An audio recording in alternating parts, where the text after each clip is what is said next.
back again. More of Assignment 8 with AutoCAD 101.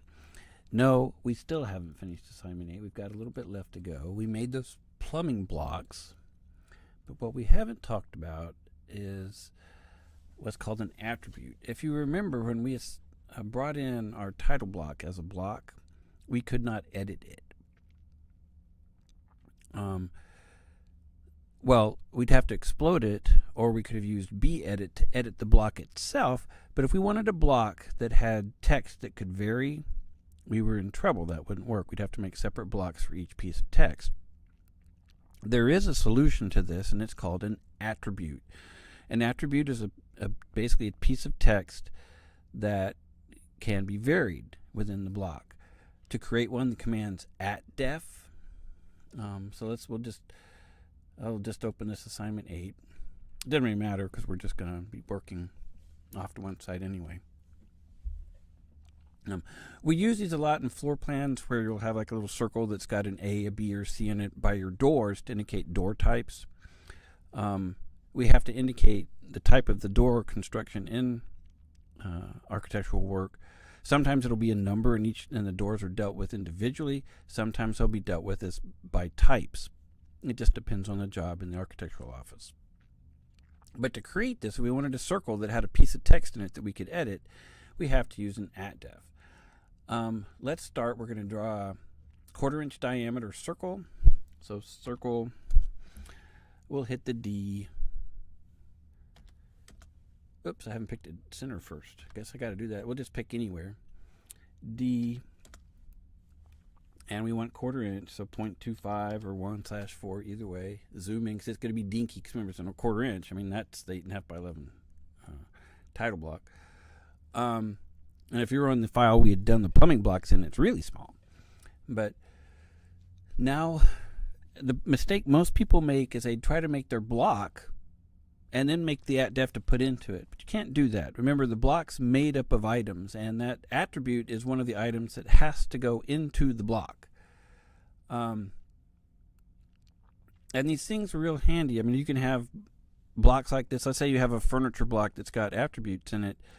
And it may list when the manufacturer was, what the materials are, all this other stuff, maybe when the warranty runs out. A lot of larger firms use this kind of information, and you can export it out to spreadsheets like Excel. And so you can keep an eye on what you got in inventory. A good example of that is a large building that's got a lot of partition systems, not walls, just the modular partition systems. They can keep information on all of this, like is it powered, is it not powered, when was it purchased, what's the material on it, what's the height, is it a full height, is it, and all this other stuff. So they can keep all that kind of thing, because you could have more than one attribute. You don't have to just have one in a block. You can have a whole bunch. Some of them can be not visible. Like on those partition systems, you've got that, the partition, and it's got all these invisible attributes, but we can list it and find out what they are on the floor plan. But let's look at creating an attribute. The command's ATTDEF, ATTDEF. You've got a number of options. We could make it invisible by clicking on it here. Constant's kind of odd. If you have a constant attribute, why don't you just make it text? But I don't know. So it may have to do with things that you want to output, to a spreadsheet.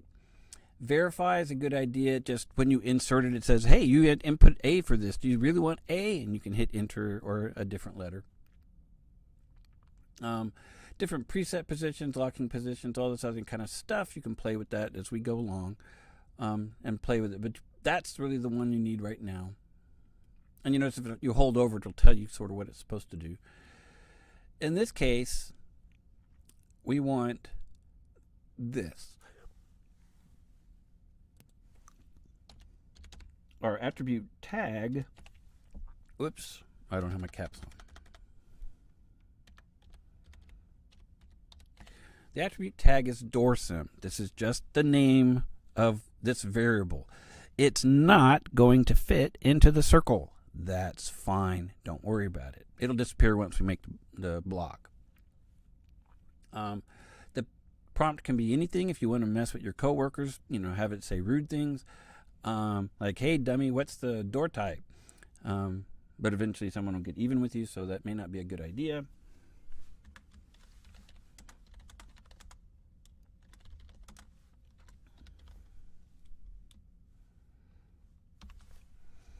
And all this prompt is what it's going to say down at the command line when you insert the block. Default is whatever default value you want it to be. We're going to have A be the default. The text height, it may display like this, but we want 1/10. That actually was 1/10, but it's rounding up to our units in this drawing. But we want middle. Middle's going to put it and keep it right in the center of the circle. Romans is our text style. Hopefully you still have Romans in your drawing. If you're using one of the ones with the title block, you should. And then go OK. Now it's probably going to put it somewhere, so we probably ought to tell it where we want it to be. So you'll notice right now it's showing that text as left justified. It'll fix itself in a minute. So let's highlight over the circle, go to the center, click, and you notice now it's centered the text around that center point. So now we're ready to make our block. So we go block. We want this to be called door sim for door symbol. We'll pick the center of the circle. For our base point, we'll select both objects. Let's go ahead and delete it now so you can see how they work. And now let's insert it. Insert door sim. OK. I pick my point. It's asking me the scale factor. If I was bringing this into a 1/4 inch equals a foot drawing, I'd have to scale it up 48 times. We're just testing, so just hit enter. Just will accept the 1 as the default. Enter. The Y factor, enter. Rotation, enter. And you notice now it's giving us the stuff. Oh, okay, well, we could change it to C. And let's make it a capital C. C. And OK. And ta-da! Yay. But that dialog box is the verify. It used to verify from the command line. Now apparently it's doing it with a dialog box. That's something new. I didn't know that. Next thing, we're going to do the same thing, but we're going to do a polygon, a 6-sided polygon, and we're going to make a win symbol, or a window symbol. So we'll go up to polygon, click. In this case, it's a hexagon inscribed in a 1/4 inch circle, hexagon 6 sides. We'll just pick some place now. Inscribed. The radius, we have a diameter here, so we have to remember to divide it in half. We don't have that D option. And now, just like we did before, we can do ATTDEF and create an A or a number or whatever you want to put in here. I don't think I said. But you get the idea, pretty simple. One thing I didn't cover on, let's say I wanted a polygon with 1 inch sides. We haven't really talked about this, but let's draw a line real quick that's 1 inch long. Oops, okay, that's right. These are 1/4 inch, so they're pretty dinky. One of your options under polygon, and I didn't cover this and I should have, is, we'll stick with 6, is you have an edge option. If we type E here and pick these 2 points, it'll make that the length of the edge. So just another little bit of information about the polygon command. And that's it.